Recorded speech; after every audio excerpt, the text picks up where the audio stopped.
My name is Mike Doyle. I live in Portsmouth, New Hampshire. I own and write for FalmouthToday.me.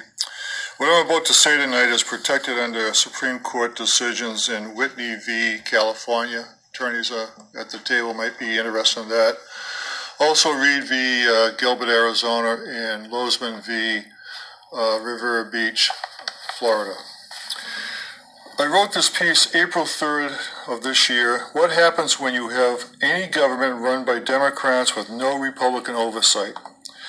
You get California, a state that's broke from being a sanctuary for illegals, criminals, and welfare cheats. You get San Francisco, where people take a dump in the street and turning the city by the bay into the black hole of Calcutta. You get Illinois, that is really bankrupt from unfunded pensions and out-of-control spending. You get Detroit, where acres and acres of middle-income housing were destroyed, leaving empty lots for miles in every direction. You get Washington, D.C., where the school system has a per-student cost of over $21,000 per year and produces some of the worst student results in the nation.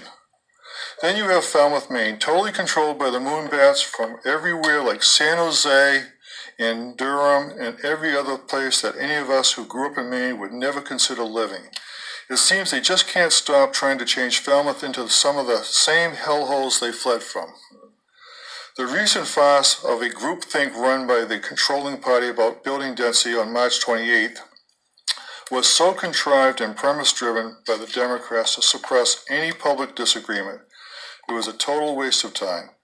One observer noted that the current zoning would allow 3,750 units to be built, adding enough population growth to move Falmouth to over 26,000 people and making the town the 6th largest city in Maine. What a great outcome for the moonbats that will dump their houses and move on to the next location and repeat it again. Another attendee commented on just what Councilor Ferranti, real estate broker, developed a project would do to Falmouth. It would add another $2.6 million to the school budget, net of any increased property taxes.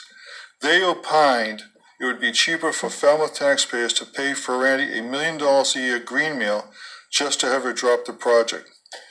Now you might wonder how all this takes place. Well, the number of Republicans on the town council last time I checked was 0. The number of seats on town committees was 78, and the number of Republicans on town committees were 19. The number of Republican voters in this town are over 3,100. Under the heading of elections have consequences, Democrats on the council pick committee members and never pick a Republican that might resist any item on their agenda. Welcome to socialism, Democrat/moonbat style. And who's to blame? Every Republican that doesn't bother to vote in local elections. Thank you.